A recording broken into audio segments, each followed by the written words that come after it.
Hello. How's it going? Well, you can really hear the fan in the background in today's, eh? It's really blowing. It's kind of a warm day. I have the fan on. Sorry. I'll probably have to turn it off when I go to record. I'm recording. Wait, hold on. There's a button here. Now would be a good time to insert ads. Creators earn more money inserting ads the more viewers are watching. Give it a try. Um, if I press this button, does it play an ad? I just pressed it. Ads inserted. Did you guys get an ad? I don't, I don't know how this works. This is a new button on my back end. Okay, everyone, get your coffees out. Get your coffees.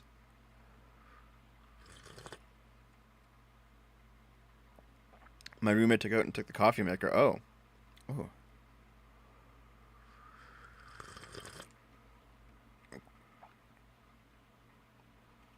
Wait. It gave me another ad button. Like, the ad button's already refreshed. Hold on. Ad inserted. How often? I can insert ads every 10 seconds. I'm just going to keep clicking it. Click. Click. Click.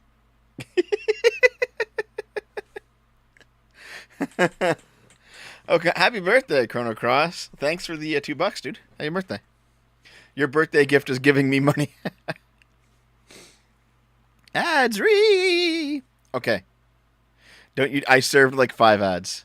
Sorry. I'll just keep doing it. Yeah, I'll have to go back and fix that later. Unsubbed.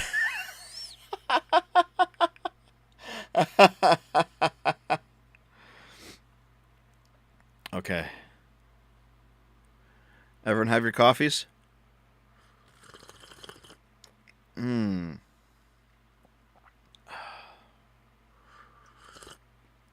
Mmm. Good morning, everyone.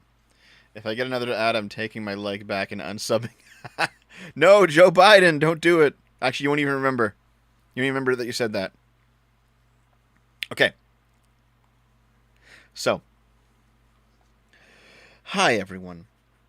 How's it going? What's going on, my friends? How have you all been? It may mark spots to run ads during the VOD. Yeah, maybe. I usually just go back and set those anyway. I set them like every 15 minutes. That seems reasonable. If you're watching a TV show, you might get an ad every 10, 15 minutes. So I set it to about that. I think that's fine. But anyway, how have you all been? I have had a very productive week. However, you guys haven't seen much of it yet. But that's okay. For those of you who watch the gaming channel, got a new couch. We built the new couch. I picked up these rotating arms that attach to my ceiling in the studio, and so I can put the rather than having, the various lights clamped onto like whatever shelf, the green screen lights. I actually set up the lights such that they're hanging from the ceiling now.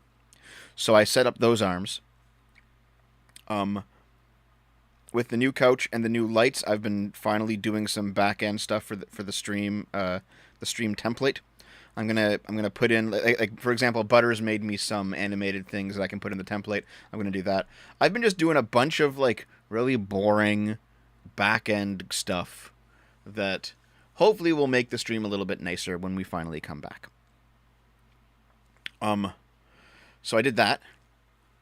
I've been working on that. I also recorded a few unboxings of some new stuff that I picked up. That'll be on the DevKit channel. So I did that.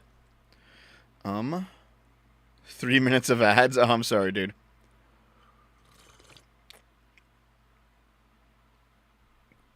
For example, I picked up an NVIDIA Shield. I wanted to unbox that, so I did that. I just recorded some unboxings, some footage that I'll use later. In terms of the main channel, the main SFO stuff, I don't know if you guys saw, but I moved all the demonetized videos off to the demonetized channel because I need like a perfect blemishless channel to actually get that silver play button. And then as soon as I get it, I'm just gonna go back to being a fucking degenerate, I guess. The charge still going good. Yeah, that's right. The garden stuff. So you guys saw my July 1st video about the indigenous situation in Canada. I'm sure you guys saw that, right? And the point of view for me making that video wasn't to be racist or supremacist or somehow. It's just that I'm getting tired of being told that because of my skin color, not even my ethnicity, because I'm partially native, but because of my skin color, I am like the root cause of all of Canada's problems. And I'm just like, fuck, dude, fuck that. Are you gonna tape the silver play button to the back of your girlfriend's head so you can bang YouTube? No, I got the newest Nvidia Shield, not like the old one. Not the old one.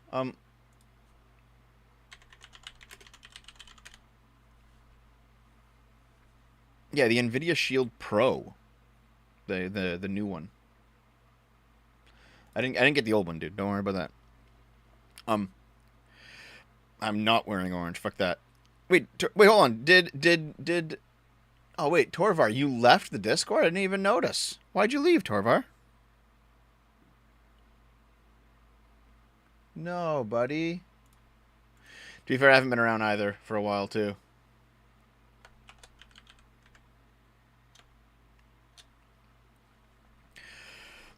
There's a few other things though that I do want to talk about. One is the garden.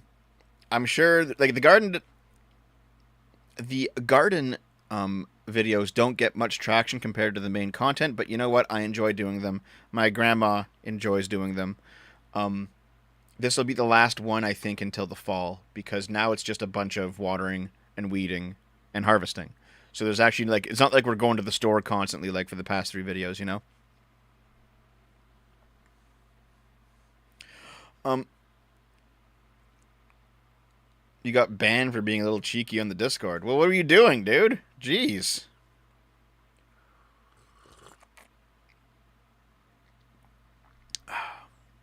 So, anyway, that's the garden situation. And I hope you guys enjoyed the garden videos if you watch them.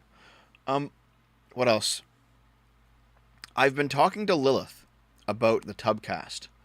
And, like, our initial plan was to do it, like, Wednesday nights. And we've been, like, poking around, thinking about, like, Wednesday nights, Wednesday days, I don't know.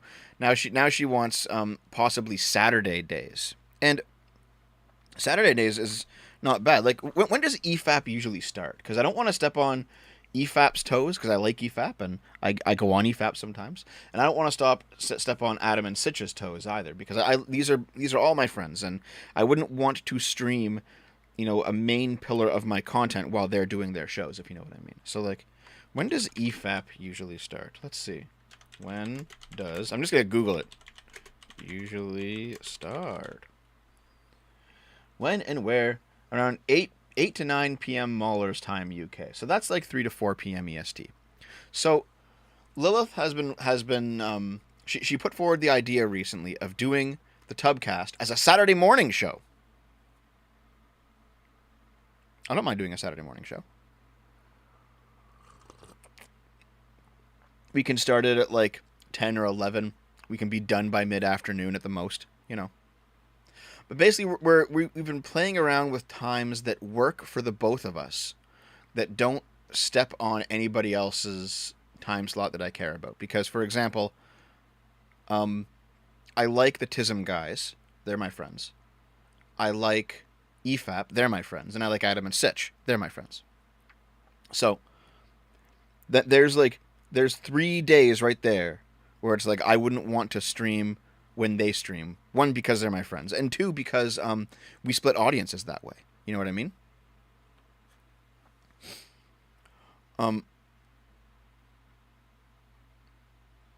So I would rather do, if Lilith wants to do Saturday morning, I don't mind doing Saturday morning. We have a few actually shows lined up. One of them is that we want to talk to Taftaj.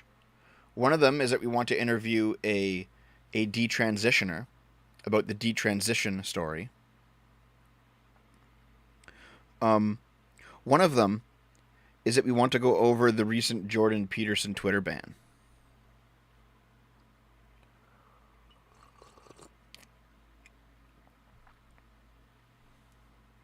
I wouldn't worry about stepping on Adam and Sitch. You could do a whole 24-hour stream and come back. They would be on the same stream. I remember Destiny got invited on both Adam and Sitch and EFAP. And he didn't know that they were like 12-hour streams. And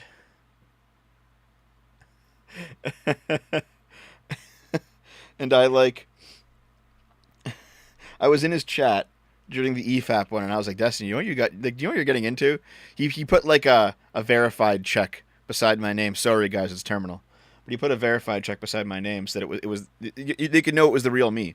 And I was like, Destiny, you know what you're fucking getting into here? And he was just like, oh no, this is like, it's like, yeah, dude, it's a fucking 10-hour stream. And he had to like bow out. And then like the next week he goes on Adam and Sitch, and I'm in the chat again, and I'm like, dude, you know that this is another long stream, right? And he goes, oh no. And then he asks Adam and Sitch, how long do I need to stay? And I was like, okay, dude.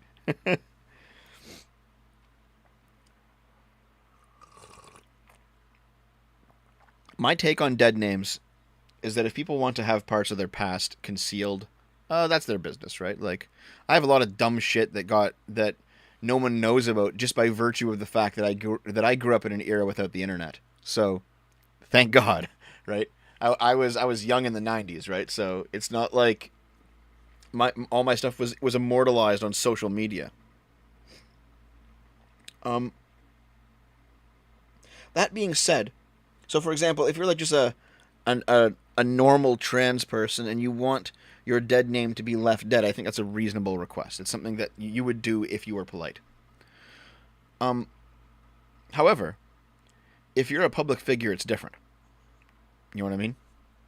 So Elliot Page has an entire career, an entire body of work under the name Ellen Page. So, you know, if you were to pull out your DVD of Juno, it's Juno she was in, right? Yeah, I think so. And it says, you know, Ellen Page on it. Like, is that DVD cover transphobic? No. I think it's reasonable to use a public figure's dead name when you are referring to some of the work that they did under that name. I think that's reasonable.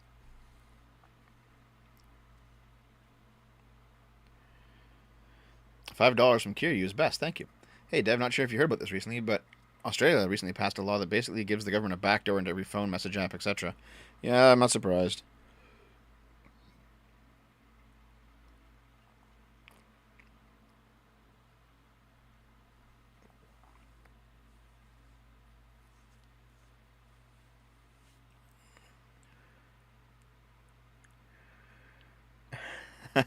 Thanks for the membership, Rift person. Appreciate it.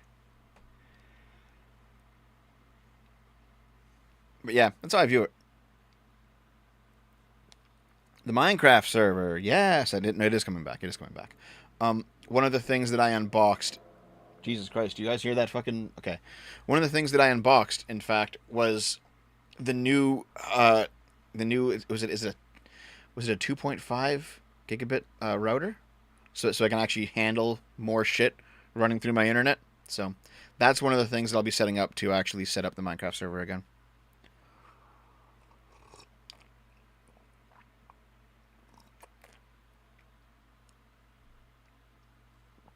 Yeah, they expect you to refer to her as Elliot when even when referring to her old content. But you know what? I won't. I have my own standards, and I will play by my own rules. And I think it is reasonable when talking about a trans person's pre-transition content, assuming they're a public figure, to use that old name.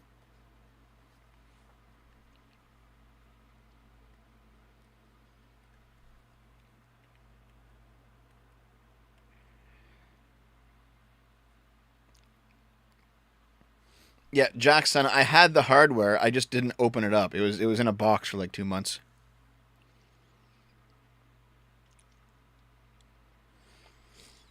So, for example, Lilith has no public presence of her previous identity, when she was growing up in Taiwan as a boy. There's no reason to bring up her dead name, because her entire her public figureness is all post transition. However, if you're somebody who was a public figure pre-transition, now the rules are a little bit different, in my opinion.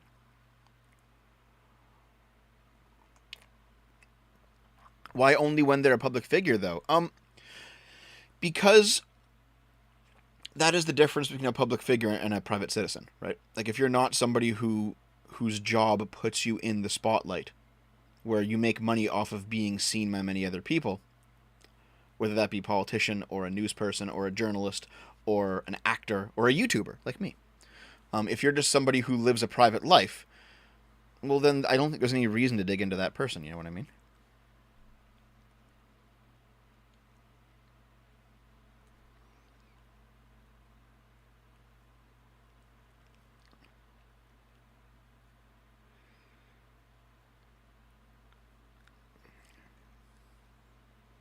Anyway, let me see here. Is there anything else? Right. Don't they have a right to be forgotten? Okay, I'm gonna have to really dig into this at some point, Dragonfat, because there's a passage from Marx's. I keep quoting it in my videos. There's a passage from Marx's On the Jewish Question, where he describes the difference between the liberal and the socialist in terms of their view in terms of their view of privacy. So liberals believe in the right to be held apart from other people, that you are separate people. They are them, you are you. Their privacy is not your business, your privacy is not their business. And so when you come together to make an exchange, that's a consensual contract, but afterwards there's no lingering connection. So if I sell you bullets and then I take the money from you and then you go and shoot someone up, that's not my responsibility, because there's no lingering connection there. We have made the exchange. Now we're strangers to each other. That is the liberal point of view. The socialist point of view is that every economic transaction leaves a lingering connection. So therefore, if you and I trade, now I have some interest, some stake in what you do with that ammo, and you have some interest in what I do with that money. And so society has necessary connections that come together that can't be severed. And so Marx calls this the right to this isn't the exact quote, I'm paraphrasing. The right to connect with other people. Now the problem with the right to connect with other people is that what if someone doesn't want to connect with you? Well, tough titty, right? Like, that's just how it is. That is how Marx lays out the right, is that you don't have the right to sever a connection because we are all connected. And so that's where you get the everything is political point of view, and why people think that just because you enter into an agreement with them, they should exert some control over everything you do, and vice versa. So like, if you say sell your labor to a company, you should own part of that company. Or if you buy food from a farm, you have some stake in how that farm works. But also, they have some stake in how you work too. So there's this web of connections that means that we all can collectively control each other. That's their moral justification for like collectivization and the suppression of the individual. Now the issue with this point of view is that it contradicts other things that progressivism basically requires, and one of them is the right to be forgotten, that Dragonfat said. So in this system, where everyone has a stake in everything, and there's no real privacy, why would you have a right to be forgotten? The answer is you wouldn't. So this point of view is not internally consistent. Adherent of Lady Columbia, $10. Thank you. Been putting off online political content a bit more as of late. So much of it is the same, rather propagandist. This has paid off in the last few months as I've been promoted 3 times in a year. Well, good job. Congratulations.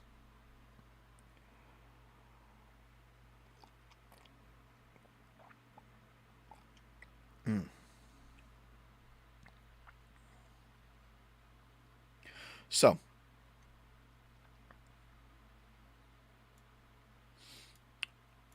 What else can I say? So, oh right, hold on. I got a message Lilith, by the way, real quick.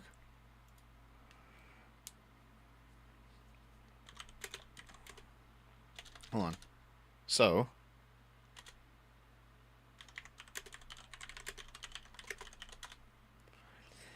I just want to see if Lilith actually wants to do the Saturday morning show, or we can do it when. Like, I don't care. I honestly don't care when we do the Tubcast. I just want something that works for both of us, you know. So maybe the Tubcast will be a Saturday show from now on. Who knows? Might be easier on all of us here.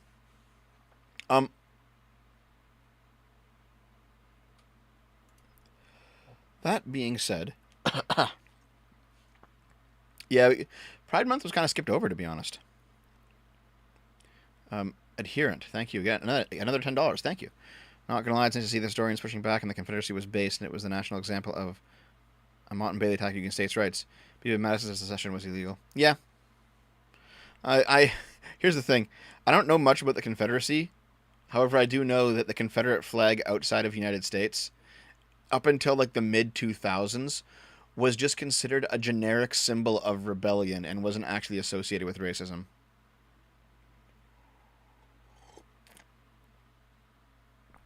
But yeah, Pride Month just seems to be forgotten about. Like, nothing crazy really happened. There was no big scandal. No one cares anymore. I feel like Pride Month is on its way out. And honestly, thank fucking God.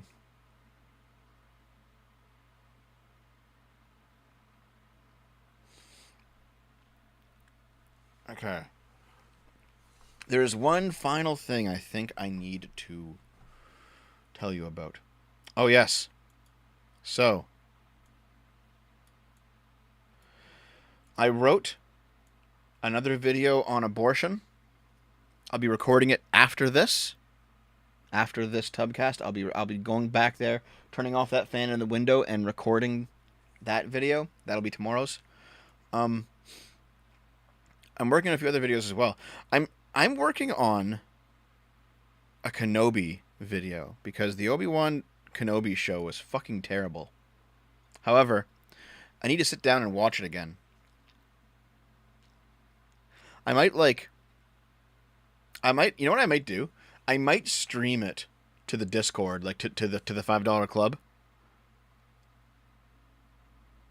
Just like while I'm watching it, just so I can take notes, right? I'll just take notes. I probably won't be speaking. Like, we'll just be watching it together if you're in the $5 club, and I'll just be taking notes of how stupid it is. Because I want to make a video on that. Stug, $5, thank you. It's only been forgotten because the only difference between Pride Month and other months in these past few years is a company logo. Yeah, maybe.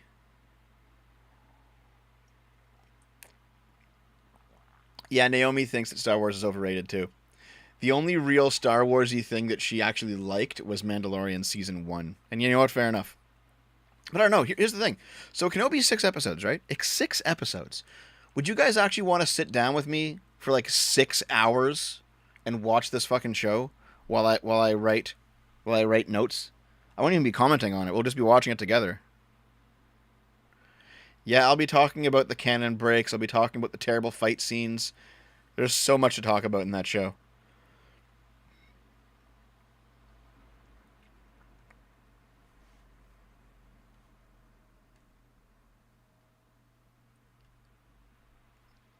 You see, Timothy Burns, I wouldn't mind a show where it's like Old Man Kenobi and Little Girl Leia, and they do like a Last of Us kind of thing, like Last of Us Part 1.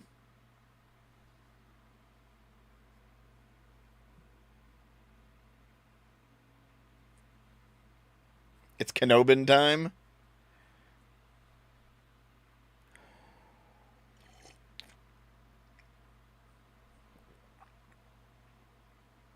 It's Kenobin time.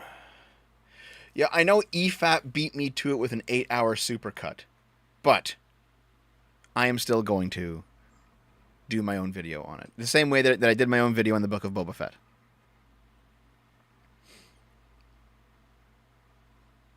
Where would I stream it? Oh, whenever I want to... Like, I haven't done this yet, but I've always thought about, like, taking time and streaming movies and stuff on my downtime to the Discord, to the $5 club in Discord. It would definitely give like people a reason. It would give people a reason to be in the $5 club, you know? Okay. So, I think that's everything that's going on right now. There's the Lilith stuff. There's the Star Wars stuff. There's the the time, changing the time on it. There's the garden stuff. You know what I mean? I think it's everything. Adherent again. Thank you. $5. Racers have stated that since 2000 much if culture fash froze as the internet broke pop culture. Someone who was there this like, wait, you mean like the culture flash froze? Yeah. Okay. Hmm. Yeah, listen.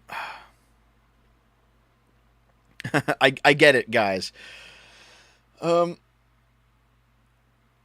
oh, the final thing. I've been working on 2 book reviews.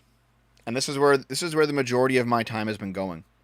So firstly, I've been reading a book called Hitler's Beneficiaries. That is a book that describes the domestic economic policy of Nazi Germany, and that I think will be a decent book review. And also, Dave, and I'll be joining him eventually. Dave has been working on a book review of Movie Bob's book, Super Mario Bros. 3, Brick by Brick, by Bob Chipman. That will be a book review as well. Actually, I don't know. I don't know if I want to make the video a dissecting a degenerate about Bob, about Movie Bob himself, or to make the video about the book. I don't know. Maybe we could do both. I don't know. But yeah, Dave. When Dave's not helping me edit the other videos, he's been reading through the Movie Bob book, and he's also been playing Mario Brothers 3, just to try to get in like the Movie Bob headspace. And I'm just like, okay.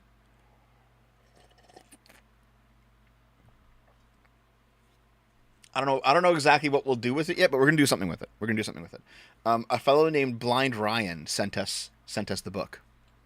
Yeah, so the book is simultaneously a description of the game and its levels and what makes the game good.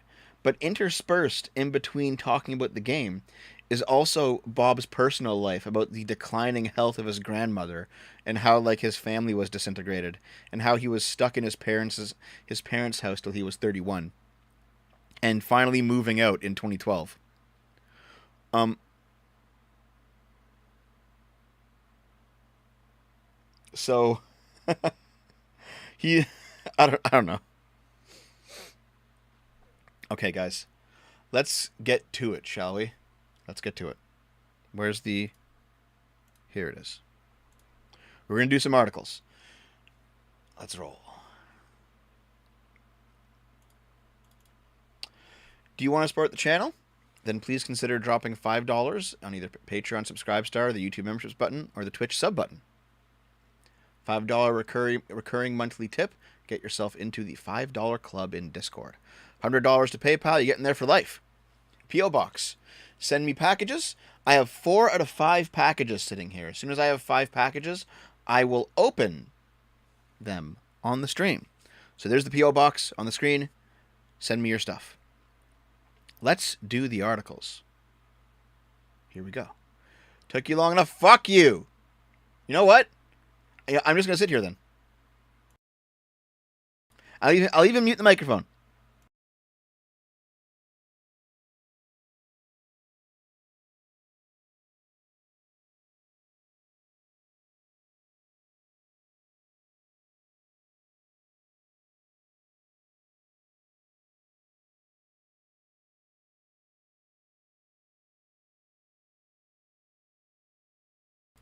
Do you think I'm joking, you fucko? Medicare got swatted. What, really?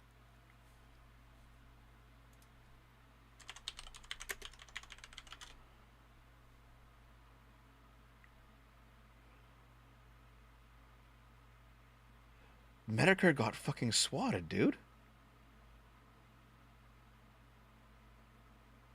Oh my god. Is this real? There's a Brazilian intern who frequently spams poll. Oh, wow. Hold on. Maybe we should watch this and see. Like... Hold on.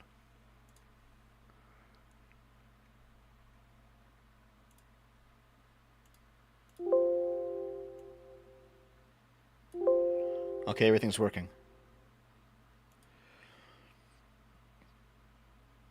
Let's see. Let's see, okay? Okay. All right. We're back, Chad. We're back. Oh, how traumatic. The police came to give a little visit. A little knock, knock, knock on the door. With 15 squad cars from half the county. Jesus. Apparently I brutally murdered my girlfriend. And they were coming, or I was murdered. I'm not sure. Somebody got murdered. And they were coming to check that out. Jesus Christ. Whew. Light up a cigarette after that one. Damn, Jim. Alive. Oh, I made it through. I made it through. Oh, there's no the ring cam footage? I wouldn't really call it a swatting. I mean, they did show up with armor and cordoned off half the neighborhood and they had their guns out. But they were very nice because they don't know, but they don't have no idea what they're walking into. But very nice, very nice. And, figured it out immediately when we went, answered the door. They're like, oh, I get it. This is that internet thing. That's that internet stuff. Damn. Fucking hell, dude. That was Ethan Ralph? Fuck. Man, I have been staying away from the Ethan Ralph thing. Hold on. Shogoth is giving me another source. But I've been staying away from the Ethan Ralph drama. At some point, I gotta, ping Flamenco again and get him to give me the Ethan Ralph details. Because, Jesus, I haven't been keeping up on that one. Okay. All right. Let's see what this is. Oh, is this Jim's home? Jesus.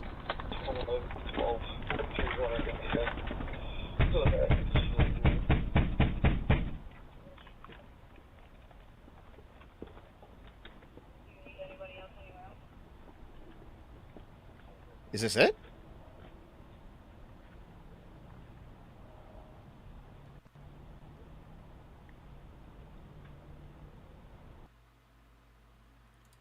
Well, that wasn't much of anything.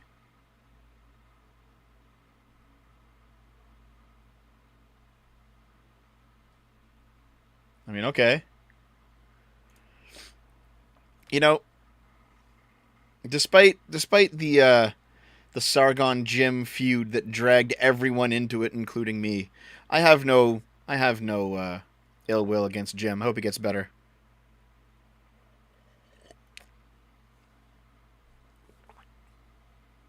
Need a bigger shield.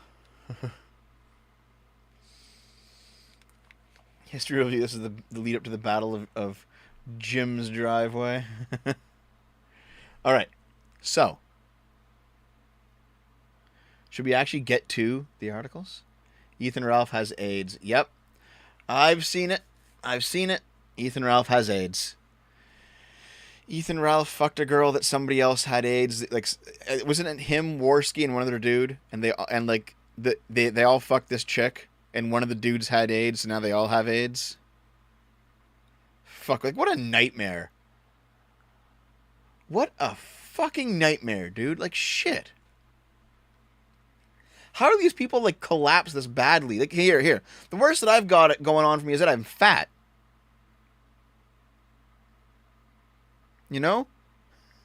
That's That's the worst for me. I'm just a fat guy.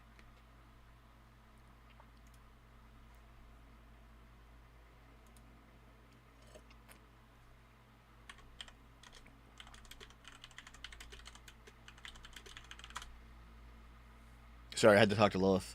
Lilith says that Saturdays might work, so well, I'll work it out after the stream with her. But yeah, like, Worski doesn't have AIDS. Oh, okay. Yeah, like I'm nowhere. Oh, it's Baked Alaska, not Worski. Okay, okay. Jesus, Jesus Christ. Like the worst that I've going on is that I'm fat. Okay, but I enjoy my work. I I'm not as fat as I could be. I'm not nearly as fat as Ralph. I enjoy my garden. I enjoy the house that I live in, even though I only rent it. I enjoy my friends. Like I seem to have a pretty good life, all things considered, and it's not like a self-destructive life. The only thing I need to really I really need to ratchet down on are my eating habits. That's about it.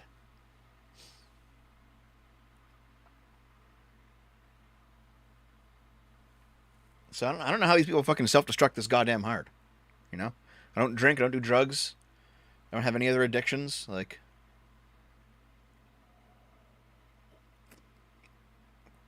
all right. Let's do the articles then. Intoxicated Redland Mayor Karen Williams crashes her car 1 hour after meeting with drunk driving victims and rejects advocates' call to resign. Wow. Karen Williams has stepped down from the Brisbane Olympics board after admitting she consumed several drinks before crashing her car. She apologizes for crashing her car hours after delivering the Redland City Council budget, admitting she consumed several drinks over some hours, made a rash decision. She has not been charged by the police. No bystanders were injured in the crash. Shortly before the crash, the mayor was in a video meeting where the families of drunk driving victims, including Judy Lindsay, whose daughter Haley was killed by a drunk driver over a decade ago.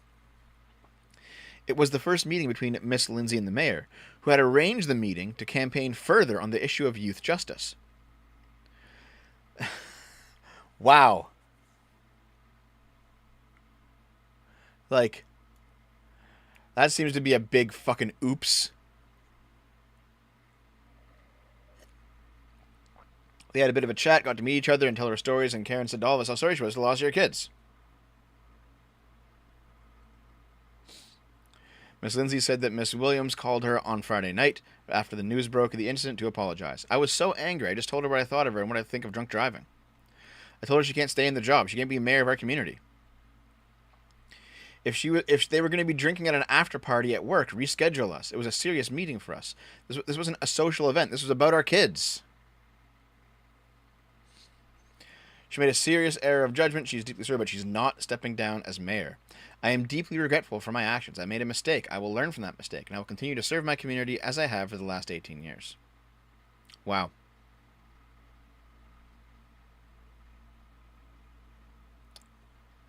R.I.P. Bozo. The Pelosi School of Driving. BB's World. The thing about me doing a weight loss journey video is, like, I could record it, but I wouldn't release it until after I finish the weight loss. Because, like, imagine just 5 years of videos of me being like, I'm going to do it now, guys. And I'm just a fat guy the whole time. It'd be embarrassing. You know? If I'm going to, like, start a video series, I want to be able to actually go through with it, you know? What's next? Woman eats baby. Was it postpartum psychosis? A 33-year-old Texas mother decapitated her 25-day-old baby and ate pieces of the baby's body as she claiming she heard victims. Authorities found her with a self-inflicted stab wound lying on the floor of her home. I don't drink soda. Bleeding and screaming, "I killed my baby. I want to die." She is currently in the hospital and has been charged with capital murder. Was this simply an act of violence, or was it postpartum psychosis? Postpartum psychosis is a period when a woman loses touch with reality after she has recently given birth. Although the onset of symptoms can occur any time within the first 3 months after giving birth, women who have postpartum psychosis usually develop symptoms within the first 2 to 3 weeks after delivery. Signs can include hallucinations, delusions, illogical thoughts, periods of delirium or mania, as well as suicidal or homicidal thoughts. According to police, she heard voices telling her to kill and eat her baby. Jesus Christ, dude.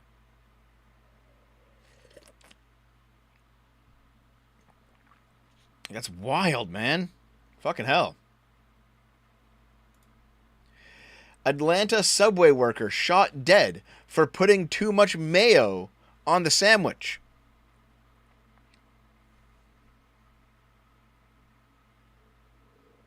Well, still better than Quiznos, in my opinion.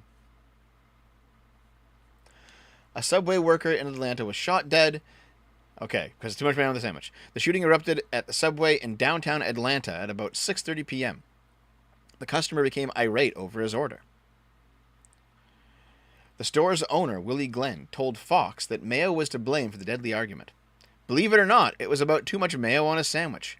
He decided to escalate the situation, and from there, that's when all hell broke loose.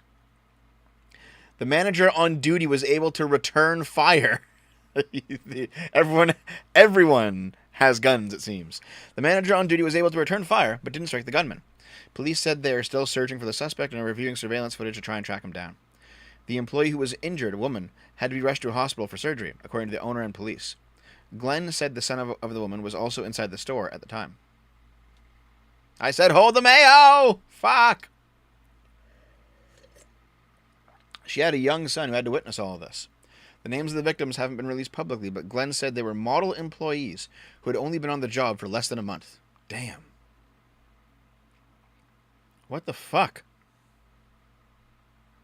Why would you shoot someone over fucking mayo? Archaeologist discovers 6,000-year-old island settlement off the Croatian coast.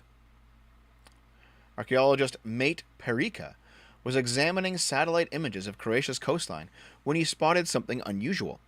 I thought maybe it's natural, maybe it's not, said Perica, a professor at the University of Zadar. The image showed a large, shallow area on the seabed, jutting out from the eastern shore of the island of Korčula.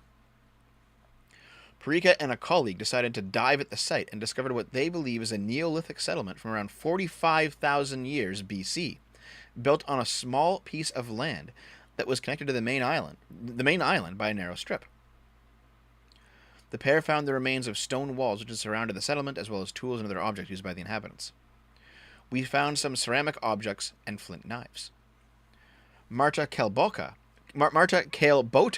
who runs the archaeological collection in the Korčula Town Museum, says the settlement's location was highly unusual. We are not aware at the moment of a similar finding elsewhere that a Neolithic settlement was built on an islet connecting with a narrow strip of land.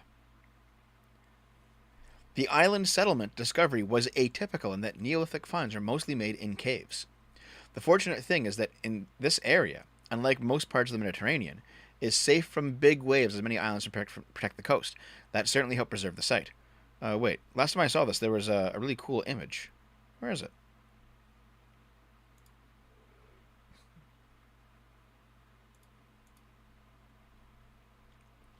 Maybe I'll disable the ad block.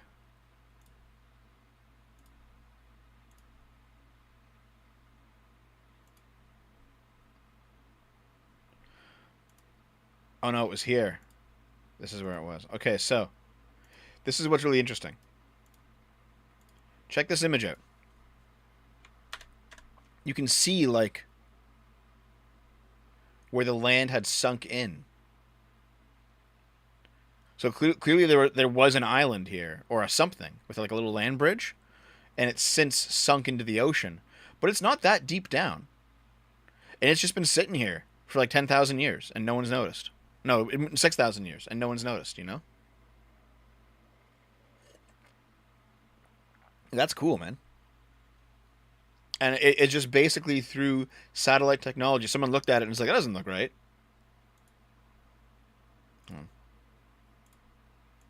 Is there... Yeah, man. That's neat. You can see it among us.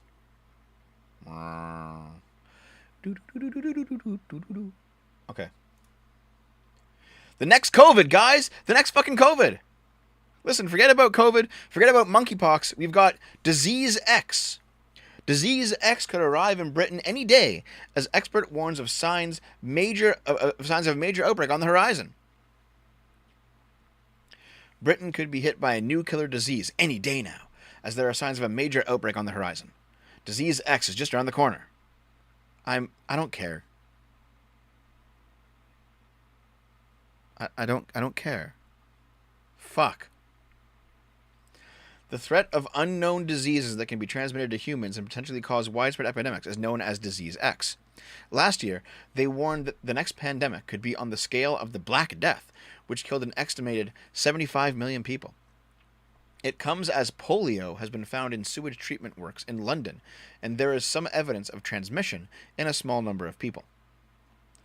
The UK Health Security Agency experts believe that a traveller, likely from Pakistan, Afghanistan, or Nigeria, shed the virus in their stools after being given the oral polio inoculation. But the bug has now spread to others after mutating, with the same strain being repeatedly detected in sewage samples since May. The UK has also seen cases of bird flu, Lassa fever, Crimean Congo hemorrhagic fever, and monkeypox this year. Professor Woolhouse believes that these infections are a sign of what's to come. There's a name for what we're seeing at the moment in the UK and elsewhere. It's called chatter. It's a term that anti-terrorist units use to describe the small events that might signify something more major on the horizon.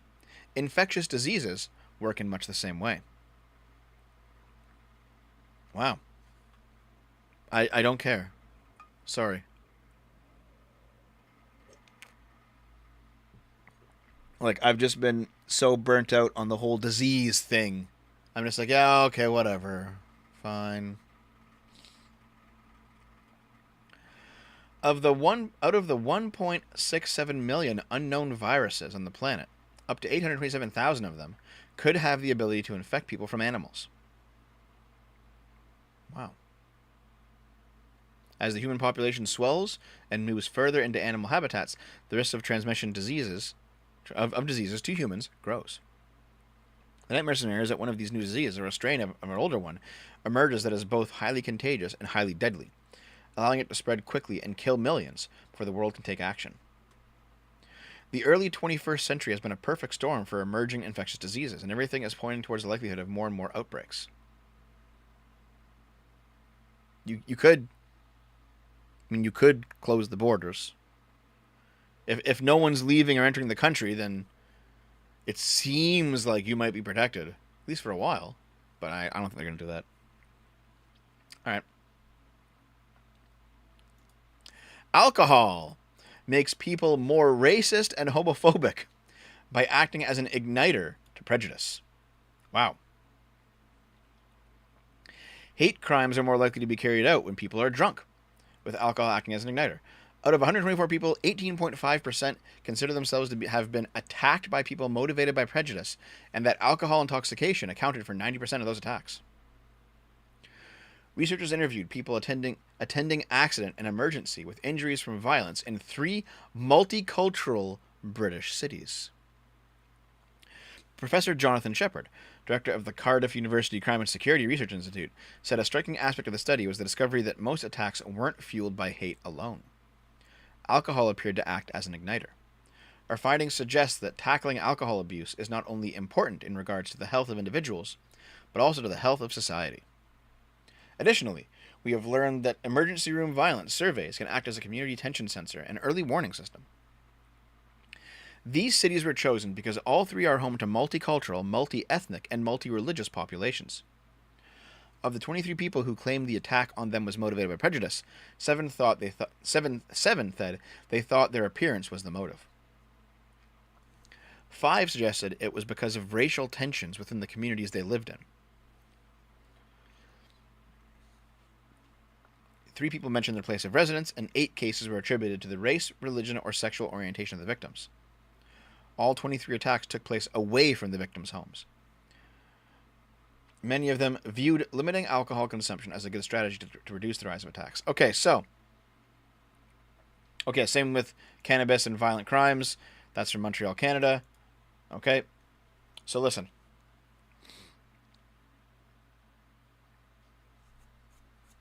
There are so many people who talk about the rape epidemic, for example. 1 in 4, 1 in 3, 1 in 2 women are getting raped all the time. Crazy statistics, right? And how you teach men not to rape. It's all the fault of patriarchy and evil men and all this shit. However, something like over half of rape victims are drunk. Something like half of rapists are drunk. All right? Most domestic abuse happens when the abuser is drunk. If we're looking for systemic issues, systemic problems, no one talks about alcohol.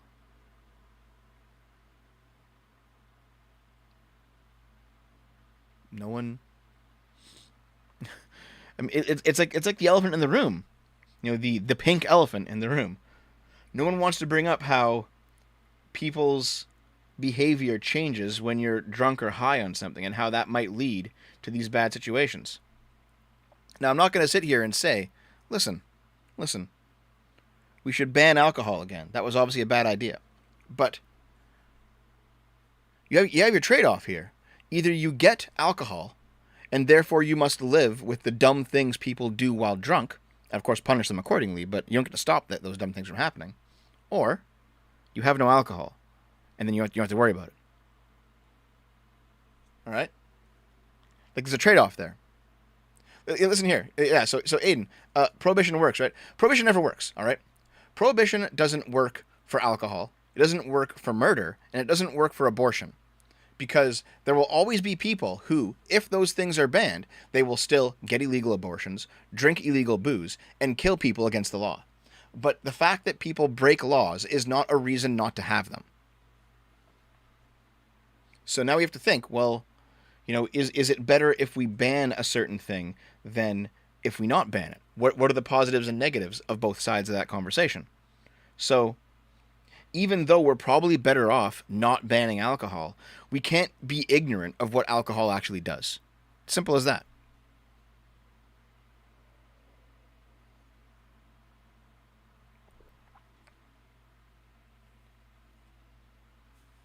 So, it's like, you can be pro a thing, but still, this is a conversation. This is a big fight that I had with my chat last week, where you can. So I am pro gun ownership and gun access, but at the same time, I'm not going to sit here and be like that. No problems can come of that. Of course they can. But the point is that even if problems come from access to guns, it is worth it. It is a better society to deal with those problems and keep access to guns than it is to ban access to guns. So that's what I mean. Like, every good choice has a downside. We can't be ignorant of that downside, but we also, like, it's still good. You know what I mean? So that's how I view this anyway. Like basically, the worst case scenario that the progressives describe regarding rape and abuse, you could lay at least some of the blame at the feet of alcohol. And if you're not willing to get rid of alcohol, then you must live with that stuff on some level. And that's how I feel about it. Like when you get mad about mayonnaise and shoot someone. Yeah, exactly.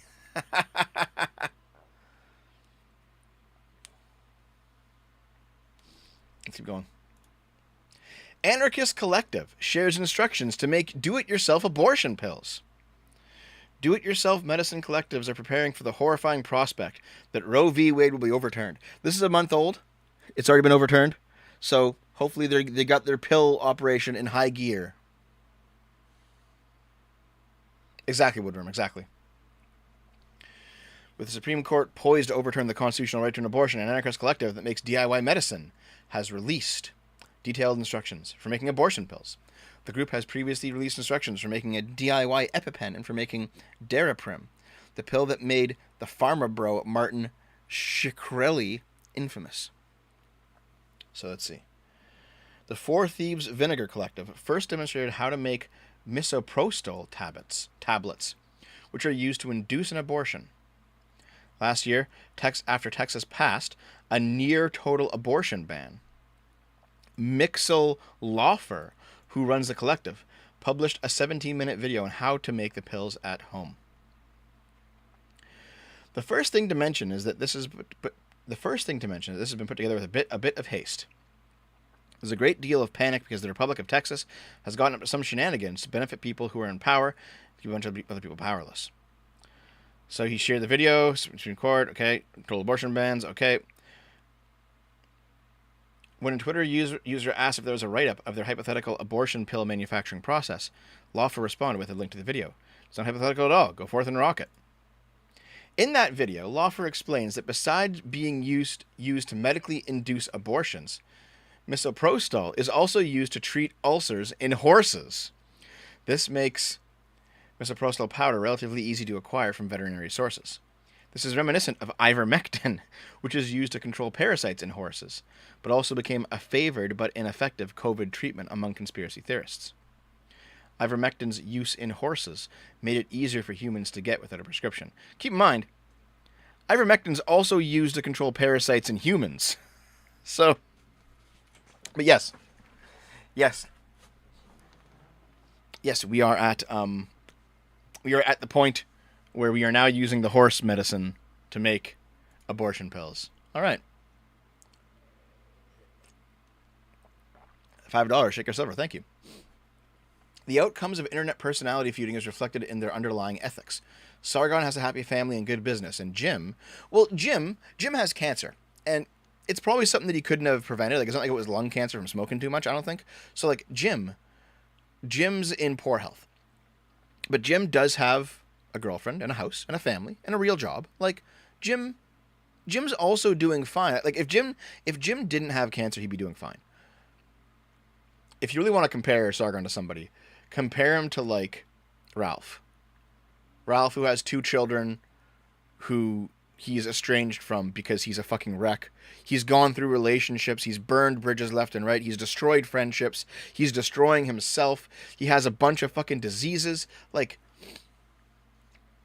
Ralph has just imploded on himself. If you want to compare someone's, quality of character and the type of person and life that has built, you want to compare Sargon and Ralph. Because Sargon, he owns a business, he has a family, he has 3 children, he has a connected network of friends. Like, he is doing well for himself, and Ralph is the complete and total opposite in every single way.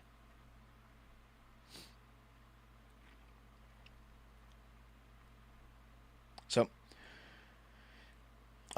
thanks for the membership, Lady Columbia. I appreciate it. I suspect that Penny Royalty will be flying off the shelf. I don't get it, but cool. Thank you. Laufer explains in the video how to dose misoprostol and how to press it into pills using a scale, corn syrup, powdered sugar, a spray bottle, and a pollen press. They explained that a 3-dose regimen of misoprostol is 85% effective in inducing abortion. If taken with mifepristone, another abortion pill, that raises to 95%. The raw mifepristone is hard to source. I also heard, those of you who in the chat, maybe you know more about this than me, but I heard that if you take a shit ton of vitamin C during, like, the first early weeks of a pregnancy, you can also induce an abortion that way. Or actually, you can cause a miscarriage, because like a shit ton of vitamin C will just fuck up a zygote.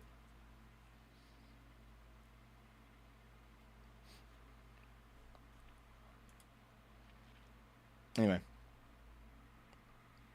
the rest of this is just kind of virtue signaling about Roe versus Wade, but still, funny that they're using horse medicine. I can enjoy the meme. Wordle is watching you. This is why I never played Wordle, guys. There's a slew of ad tracking tech on the New York Times-owned Wordle, a game once lauded for having none. All right. They've added a bunch of tracking tech to Wordle, so don't play Wordle anymore, guys. The New York Times dropped a cool 7-figure sum on a game that's still free to play, so the profits need to be recouped from somewhere.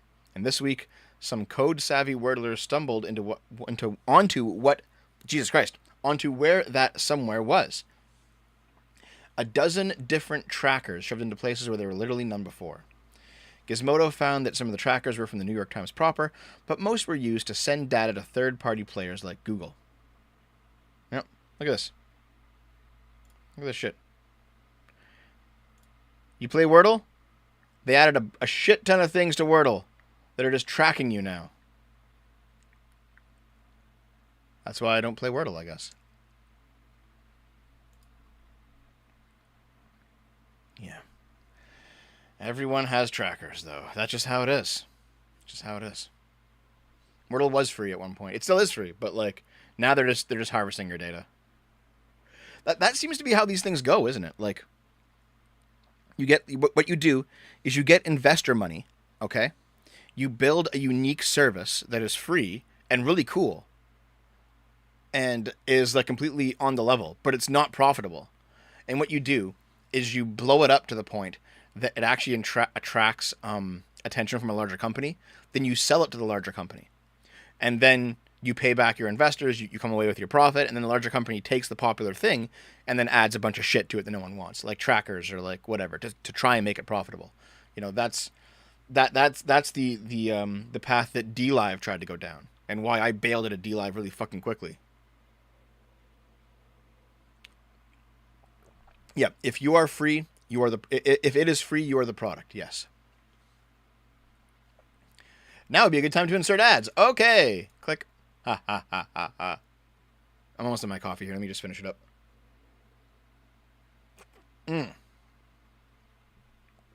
Anyway, this is just fluff. All this stuff is fluff. But basically, Wordle is now filled with tracking bullshit.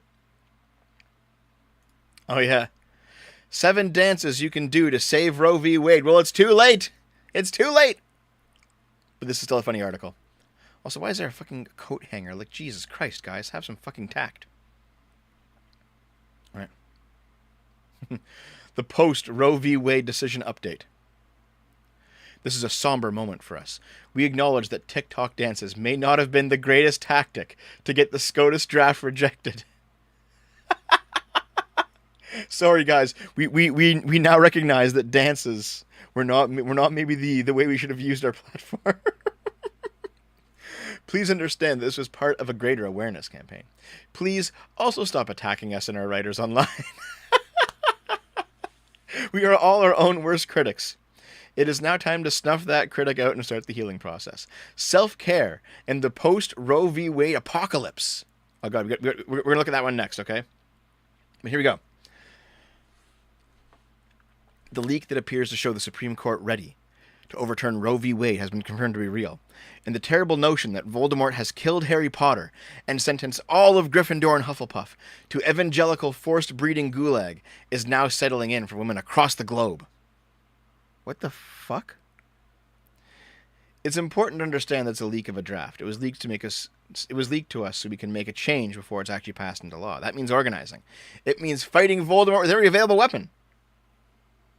Have you guys seen that whole, what if Harry Potter was aborted? Then who would stop Voldemort?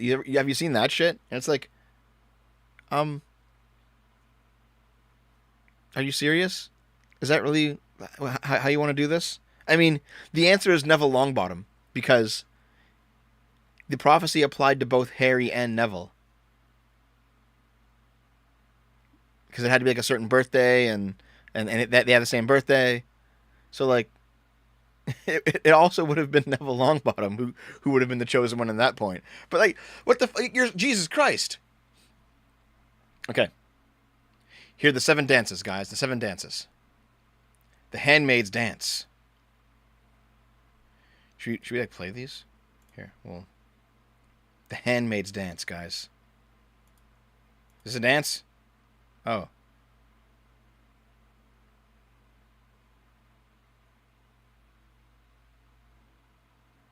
This'll do it. This'll save us from Roe v. Wade.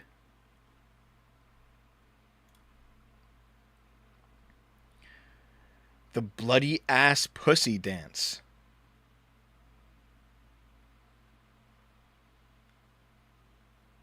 Do you even want to play these?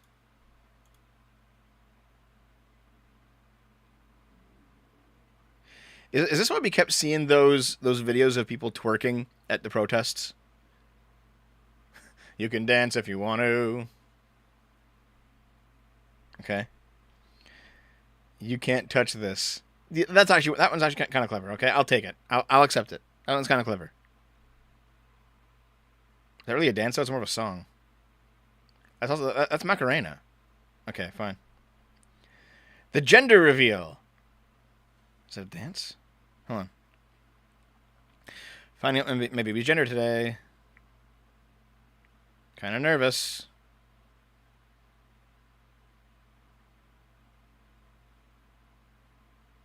It's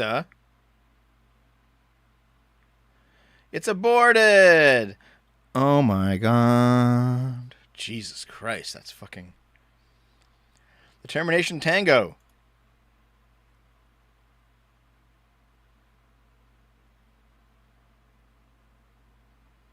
Wait, this is just a video of how to do the tango.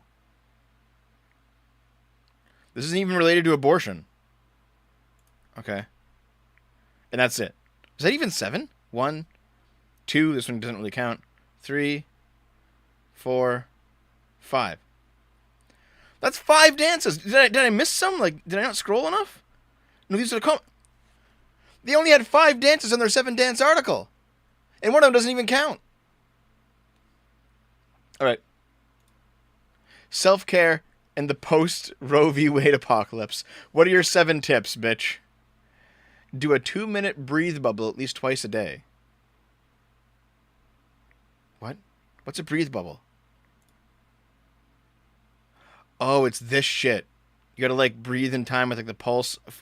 Yeah, we did this in, we played, Tell Me Why, that woke game about the trans man on the channel. We played that last week.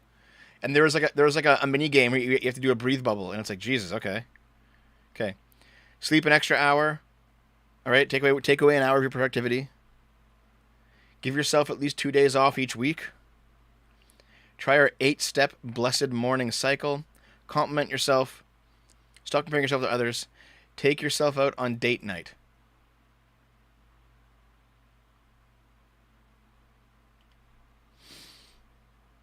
Wow. Wow. Florida teacher is beaten and hospitalized after an attack by 5-year-old student. Jesus, who is this Giga Chad student?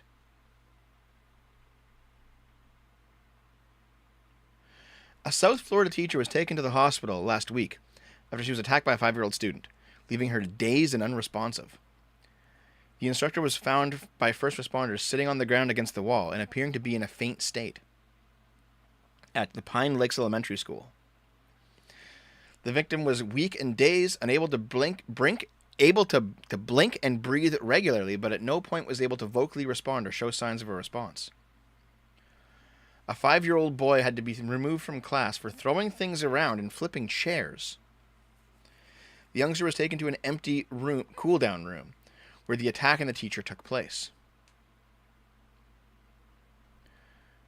The teacher was taken to the Memorial Regional Hospital, while the young suspect is still being investigated for possible aggravated assault with hands, fists, and feet. It's unlikely he'll be criminally prosecuted. Prosecutors would be hard-pressed to show that this 5-year-old had the ability to distinguish right from wrong. The victim, in her late 30s or early 40s, is about 5'4" with a slender frame. So you have this extremely petite teacher who gets the shit kicked out of her by a 5-year-old. What the hell, dude? Okay, listen, I could, like, pick up a 5-year-old and just shot put them, all right?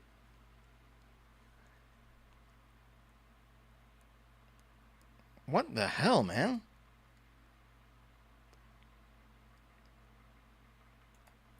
Biden. High gas prices are going to last as long as it takes for a Ukrainian victory. Wow. At the conclusion of this week's NATO summit in Madrid, the president was asked by New York Times reporter Jim Tankersley about the surging price of oil as a result of Western sanctions on Russia. The war has pushed prices up. Oil could go as high as $200 a barrel, some analysts think. How long is it fair to expect American drivers and drivers around the world to pay that premium for this war? As long as it takes, Biden answered. Russia cannot, in fact, defeat Ukraine and move beyond Ukraine. This is a critical position for the world. Here we are. Why do we have NATO? I told Putin that, in fact, if we were to move against Ukraine, we would move to strengthen NATO. We would move to strengthen NATO across the board. Biden's remarks were quickly criticized by Republicans, with at least one lawmaker calling on the administration to make the U.S. energy independent. I mean, it is true that the U.S. should be energy independent, but at the same time, I'm not going to sit here and be a fucking Russian simp. All right? Like, if we're just talking morals, Russia's clearly in the wrong here. Ukraine's not perfect. They're not great either, but Russia's in the wrong here, I think. Gregor, $2 or €2. Thank you. Lem, you fat fuck. Thanks for the content. Thanks, buddy. It's not a this or that scenario, Mr. President. Open up federal lands for oil and gas drilling. End your regulatory war on energy and start lowering gas prices for Americans. This is your price hike. Yeah, fair enough. Like, there are ways to reroute around Russia and lower prices again. You can do this. Our Neville Longbottom has arrived. House Giga Chad. Thanks, Charlie. Thanks, dude. We must unlock American energy production now. No more high gas prices with zero action from the administration. The administration must stop following California's failed energy policies. Yeah, fair enough, right? Like, we don't need to deal with Russia for these high gas. Like, why are gas prices high in Canada? Canada has like the second largest oil reserve in the world. Why the fuck do we have high gas prices? This is not the Russians are ruining everything. This is a policy decision. It's independent from the war, at least I think.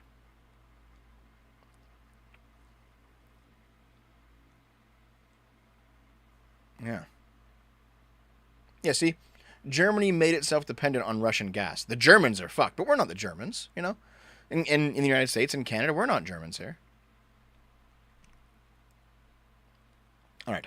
Speaking of Biden is convinced that Putin has decided to invade Ukraine. Yes, but they changed this headline. They changed the headline, guys. You know what? This is no longer relevant. That was this was before the invasion that I wanted to show you. I wanted to show you a funny headline, 'cause this is from before the invasion, but it's since been changed. Shit, it's gone. All right, rip. Man resigns and disappears after receiving 286 times his salary. Wow. A man in Chile was reportedly paid 286 times his salary accidentally last month by a company that happens to be one of the largest producers of cold cuts in the country. When the incident came to notice, the employee promised his boss that he would return the amount that was paid to him in excess. But instead, he resigned and took off with the money with him. The man worked at Consorcio Industrial de Alimentos. The incident took place this year when the company accidentally paid him around 165,398,851 Chilean pesos instead of the 500,000 pesos, which was his monthly salary. When the company management checked their records, they found that they had paid the employee 286 times his monthly salary. After the management identified the error, they reached out to the employee. The man allegedly agreed to visit his bank and get the money refunded. However, when the company didn't receive the amount back from the employee, they tried to reach out to him and get an update, but there was no communication. Later, the man got in touch with the company and said he would visit the bank soon. But on June 2nd, he submitted his resignation. Recent media reports reveal that the man has disappeared. In order to retrieve their money, The company reached out to officials and have taken legal actions against the employee. So he just left. So that's his monthly salary. He got 286,000 times a month. 286. Okay, so hold on. 286 divided by 12. He got 23, almost 24 years salary in 1 month. So he's like, fuck it. I'm out. Papa Sanser, thanks for the $5, man.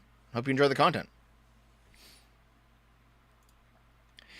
Eating a vegan diet promotes white masculinity. So even if you get in the pod and eat the bugs and drink the soy, you are still going to be white toxic masculinity. That's how it is.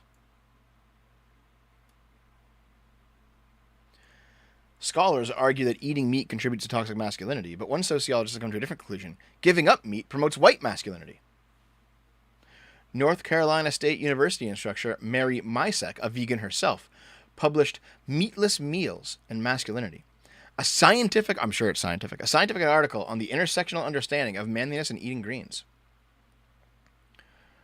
After Misek concluded 20 in-depth interviews with self-identified vegan and vegetarian men, she concluded that they uphold gendered binaries of emotion and rationality and current ideas of middle-class white masculinity. Before starting her research, Misek thought that vegan men would base their decision to give up meat on emotion and receive negative feedback for the switch. However, her findings were the opposite. Vegan men justify their identities not only as reasonable and rational, but not emotional, which Misek argues is an act of manhood. In other words, they are redoing gender.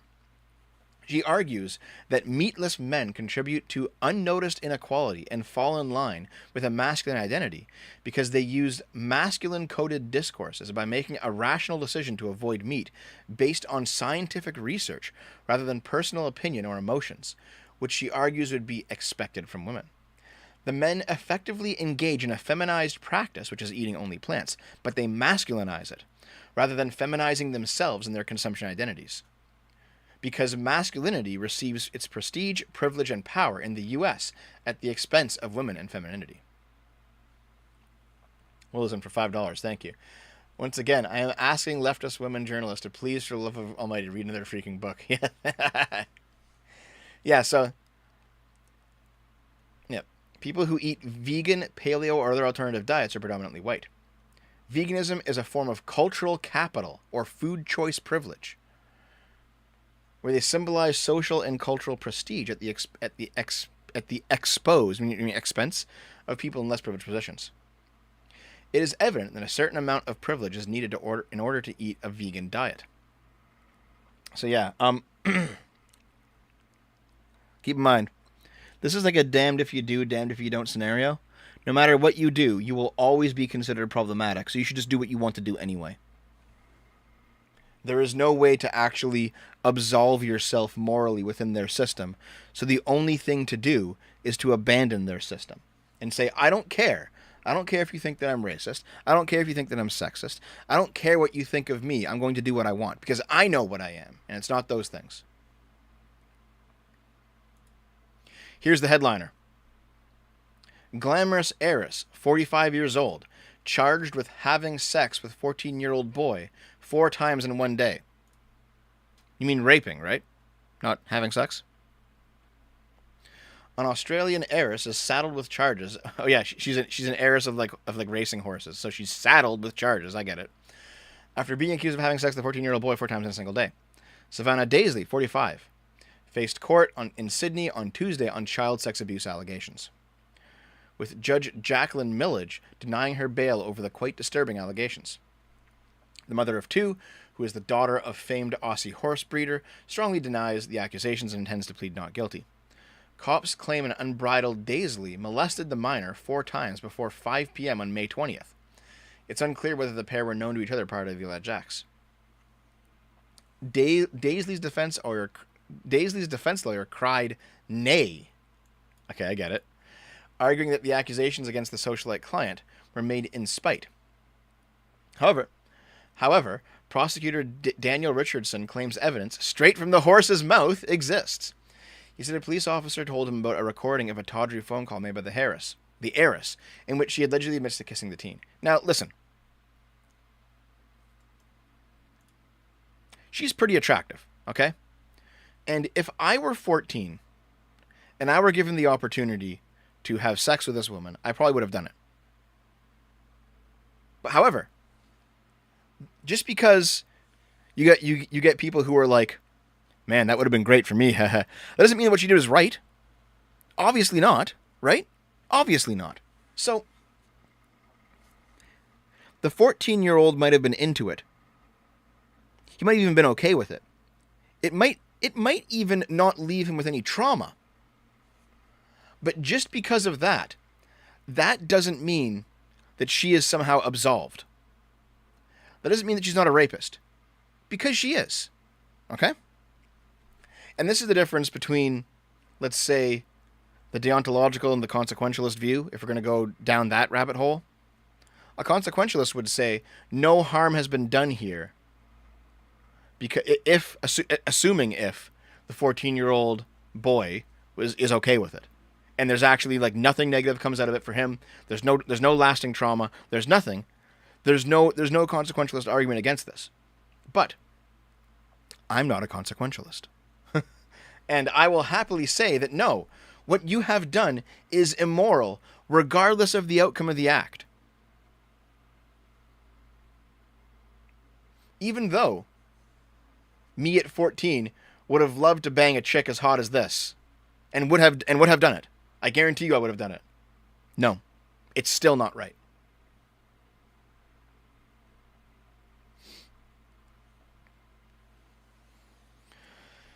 She claimed that, so the recording reveals that she had little recollection of the incident because she was intoxicated at the time. Remember what I said about alcohol?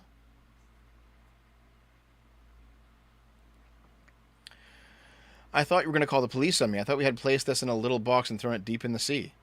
The officer's instruction to me was, on the phone call, was quite damning to her. The facts are that the admissions were captured on telephone intercept, and it's quite a serious matter. Yeah, so she was drunk and she fucked a 14-year-old. Wow. Yeah, dude.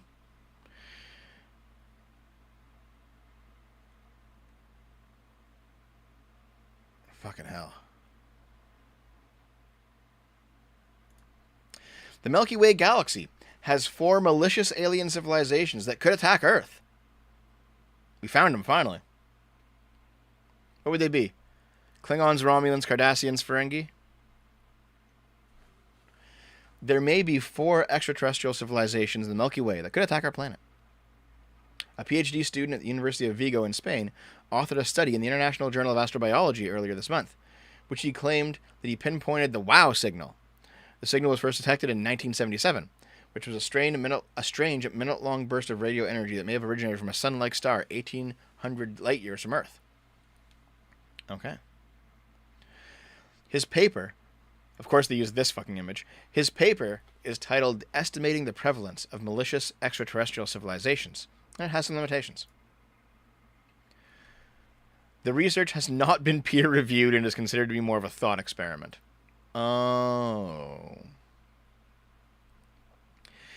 He warned scientists to use caution using the practice of METI, or messages of extraterrestrial intelligence. However, okay, fine. Like, this is all fine, but where's the 4 civilizations? Where does that come from?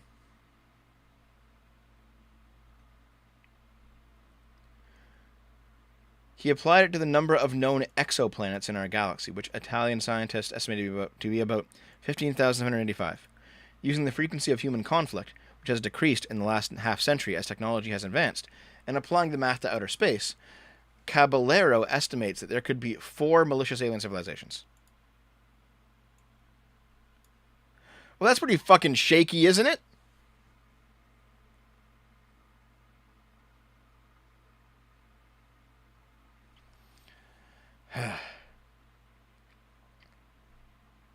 Fuck. All right. Colorado teacher is sent to re-education training for suggesting to teen that trans youth regret transitioning. A Colorado teacher was disciplined after suggesting to a transgender student that the rise in transgenderism is a trend that some come to regret. Wait, hold on. So, this, like, trans youth regret transitioning, this seems to be a false statement because many of them don't. But this statement here is much more reasonable. The rise in transgenderism is a trend and that some come to regret it. Not all, but some come to regret it. That's true. Like, it might be a small minority, but still, it's true. Okay. Jefferson County Public School teacher Phil Vagos underwent disciplinary action following an email exchange between himself and a transgender student. The student, a biological female who initially emailed Vagos begging him for a second chance to pass his class, asked to be addressed using he/him pronouns when in the absence of parental figures. I understand that my grade in your class is incredibly low, and that I never truly got any important work done during the semester. With the end of the year being today, I realize my mistake. Wait, so this just means after I fucked around all year, I now realize that I'm actually fucked, and I need to pass. I'm asking you for an extended semester to make up the credits I've lost. I'm determined to work as hard and efficiently in your course as I can, and I have the motivation to participate in your class. Vagos responded using the student's preferred name and said he had removed a couple of zero-credit assignments attributed to the student to pass the class. He went on to provide the student with information on detransitioners and wished the student the best of luck. And as much as I don't want to interfere in anything that isn't my business, given the PS of the email, I thought it might be helpful for me to provide a link regarding the transitioning process that has become a recent trend among young people in the United States. I typically wouldn't do this, although you did mention that you are using an alternate name and gender outside of your parents' presence, which tells me that this might not be the result of a consensus of agreement between you and them. In any event, please forgive my presumptuousness on my part regarding this issue, but I am a firm believer in making fully informed decisions, especially when they may completely and permanently alter one's life. So, he's clearly like on the, let's say, don't transition side, but his logic here is actually true. I am a firm believer in making fully informed decisions. If you are somebody who is thinking about transitioning, you should be listening to not only the success stories of people who have transitioned, but also the failure stories, the detransitioners, some of the bad things that could happen and have happened to some people. You should listen to all of it and then make your informed choice.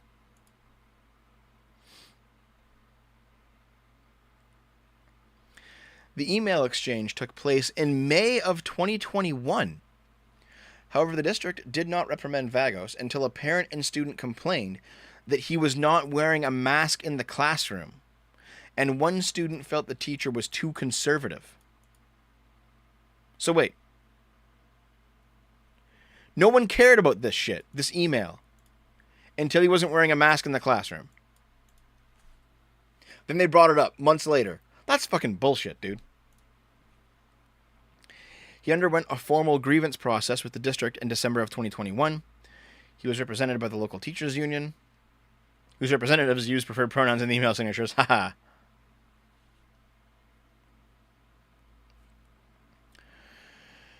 The Jefferson County Public Schools sent Vagos a letter of reprimand arguing that he violated the district's policy of harassment of students based on sexual orientation. Vagos was told he could no longer use the word trend when discussing transgender ideology.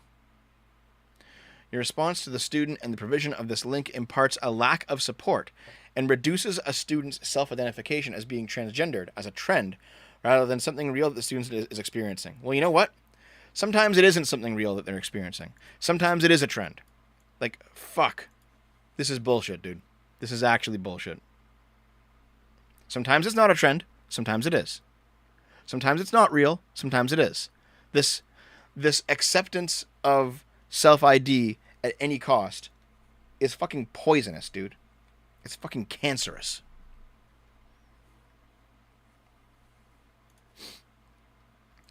Wife shoots through husband's penis with a harpoon. Jesus Christ. An angry wife shot her husband through the penis with a fishing harpoon after he opted to drink with his friends instead of cooking her dinner. Chinita Kedram, 43, waited up for Bunchui Mutsisen, 45, before shooting him like a fish. He needed 17 stitches. Bonchui said that his wife of 21 years twisted the spear after shooting through the base of his manhood. He was so drunk, he did not go to the hospital till the next day.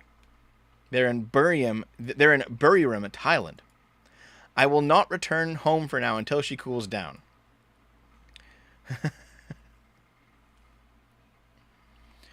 Chinita Kuridram, 43, returned home from work in the fields as a sugarcane collector and was expecting rice on the table at the family home in Thailand on Thursday night.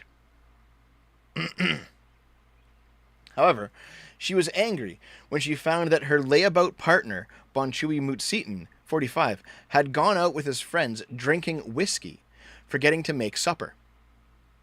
It was then that she decided to wait up on her AWOL husband before the melee began. She said that talking nicely to him is never the solution. Holy fuck. Dude. This is wild, man. Imagine, your wife works all day, you have no job. Instead of making her dinner, you go out drinking with your friends and then get stabbed in the dick with a harpoon when you come home. Fuck, dude. And the final article for now. Man sentenced for fatal brick attack in Montgomery. A man has been sentenced for killing another man with a landscaping brick. Montgomery County District Attorney says that Willie Addison III has been sentenced to life in prison. Addison, who Bailey describes as a habitual felony offender, has been convicted of manslaughter.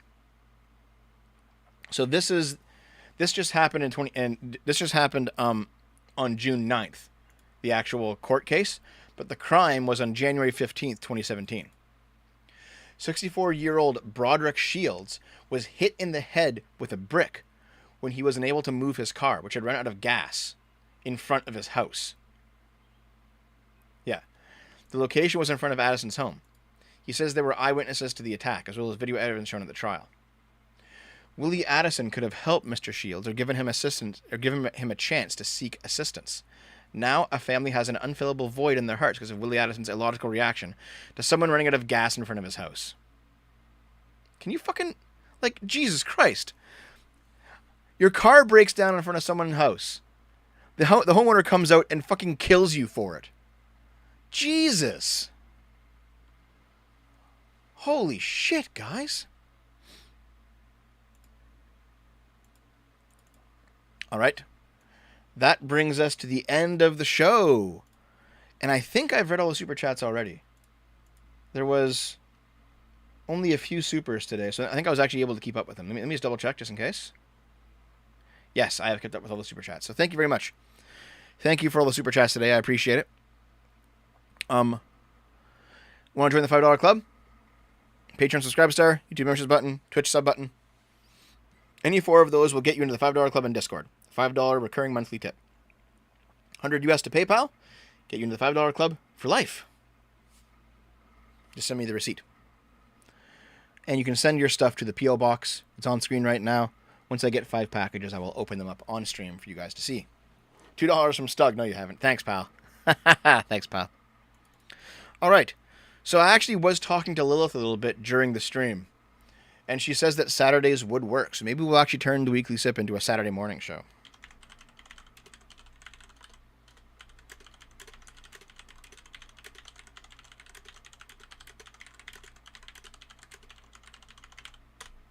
Okay, there we go. All right. The next thing I'm going to do, maybe have some lunch. Then I'm going to record tomorrow's video. It's a video. It's an abortion-related topic. Yeah, I meant Tubcast. It is an abortion-related topic. And I'm also going to get to work on the Kenobi stuff, too. I've got 2.5 hours till Skaven. I can do at least one video in that time period. So I'm going to go do it. See you later, guys. Thanks very much. Have a good one.